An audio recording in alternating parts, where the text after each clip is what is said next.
नमस्कार। खेत खजाना में आपका स्वागत है। आज मंगलवार का दिन है और जुलाई महीने की तारीख है 22। और पिछले 2 दिन से यानी कल से, सोमवार से और मंगलवार से सरसों के बाज़ार में गिरावट जारी है और अभी भी गिरावट जारी ही है। आप कह सकते हैं कि थोड़ा सा बाज़ार ठहरने का, रुकने का प्रयास कर रहा है। और आज की दैनिक आवक अभी तक भी उपलब्ध नहीं हो पाई है, इसलिए हम क्षमा प्रार्थी हैं। हमारे पास खुद के पास उपलब्ध नहीं है, जयपुर की एजेंसी ने जारी नहीं किया। तो कुल मिलाकर के बाज़ार में जो गिरावट बढ़ी है, अब संभावना है कि थोड़ा बहुत बाज़ार रुक सकता है, ठहर सकता है और फिर उसके बाद रिकवरी होने की भी संभावना बन सकती है। लेकिन कुछ दिन बाज़ार में एक माहौल थोड़ा ठंडक जैसा रहता है, वैसा ही रहने की संभावना है। अचानक से कोई बड़ी तेज़ी आ जाएगी, इसकी संभावना अब एक बार सीमित हो गई है। तो आज की जो कुल मिलाकर के गतिविधियां दोपहर के वैसे वीडियो में मैंने बहुत विस्तार से जानकारी आपको भाव के संबंध में दी थी, लेकिन जो फिलहाल जो स्थितियां हैं वो लगभग बाजार स्टेबल बना हुआ है। 8,000 रुपये सलोनी के सभी प्लांटों पर भाव है, वो स्टेबल है। 7350 रुपये का गोयल कोटा का प्लांट स्टेबल है। 7300 रुपये का भाव अडानी के प्लांटों में स्टेबल है और 7700 रुपये का भाव बीपी आगरा का और आपके शारदा प्लांट में बना हुआ है, वो भी लगभग स्टेबल है। मंडियों के अंदर भी कोई बड़ी गिरावट नहीं है, लेकिन जयपुर का जो भाव सुबह 7550 रुपये था, वो शाम के समय अक्सर बाजार टूटता है, तो वो बाजार 7450 रुपये तक बोला जा रहा है। तो कुल मिलाकर के बाजार में फिलहाल तेजी की गुंजाइश कम है, लेकिन ये नहीं है कि आज कल तेजी नहीं होगी। आने वाले दिनों के अंदर फिर रिकवरी होने की संभावना बनेगी।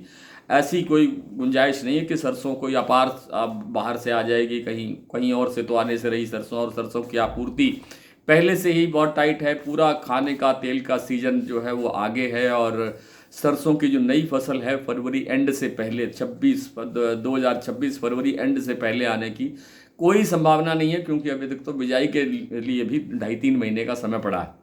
तो कुल मिलाकर के सरसों की आपूर्ति तंग है और विदेशी तेलों के अंदर, खास तौर पे सोया और पाम तेल के अंदर कतई मंदा नहीं रहने वाला है आगे, और उन तेलों का भी समर्थन मिलेगा तो सरसों तेल की भी चाल बनेगी। और सरसों तेल की जब चाल बनती है तो सरसों की चाल भी बननी शुरू होती है।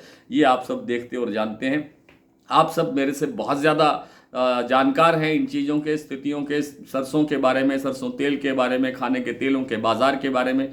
और मैं तो एक अपना अनुमान सा, एक छोटा सा एक अनुभव जो हमारा है उसके आधार पर एक छोटा सा विश्लेषण, छोटा सा अनुमान, छोटा सा एक आइडिया लगाते हैं कि क्या रहने वाला है। लेकिन लगता अभी तक यही है कि बाज़ार में कोई बहुत बड़ी गिरावट आ जाएगी, क्योंकि 200 रुपये तक की गिरावट अभी तक दर्ज हो चुकी है 2 दिन में, 3 दिन में। इससे आगे की गिरावट मुझे लगती नहीं है। हालांकि अभी संभावना ये कह सकते हैं आपकी 100 रुपये तक की गिरावट अभी और भी आ सकती है, लेकिन 200-300 की ही गुंजाइश थी। हमने ये बात कही थी पहले भी आपसे कि 200-300 तक की गुंजाइश रख के चलना चाहिए। उसके बाद में बाजार रिकवर होने की स्थिति में आ सकता है। 1-2 दिन लग सकते हैं रिकवर होने में, लेकिन बाजार में रिकवर होना ही होना है। प्लांटों के भाव मैंने आप सबसे साझा कर ही लिए। मंडियों के भाव कुछ मैं आपसे और साझा कर लेता हूँ, लेकिन कुछ मंडियों के भाव मैंने आपसे दोपहर में भी शायद साझा किए थे। अब फिर आपसे बात कर लेते हैं। तो भरतपुर मंडी का जो भाव खुला था 6,980, उसमें थोड़ी सी गिरावट और आई है। 6,960 रुपये के आसपास भाव रह गया है। धौलपुर मंडी में भाव आज 7100 है। कल यहाँ भाव 40 रुपये से प्लस था, आज 40 रुपये कमजोर खुला है, कल 7140 था। भरतपुर धौलपुर के बाद में जयपुर 7450 बोला जा रहा है, सुबह 7550 खुला था। दिल्ली 7150 से 7200 रुपये, 7250 रुपये सुबह भाव खुला। चरखी दादरी 7225, अलवर 7000, बरवाला 6500, हिसार 6800, मुरैना 7100, 7000 7100।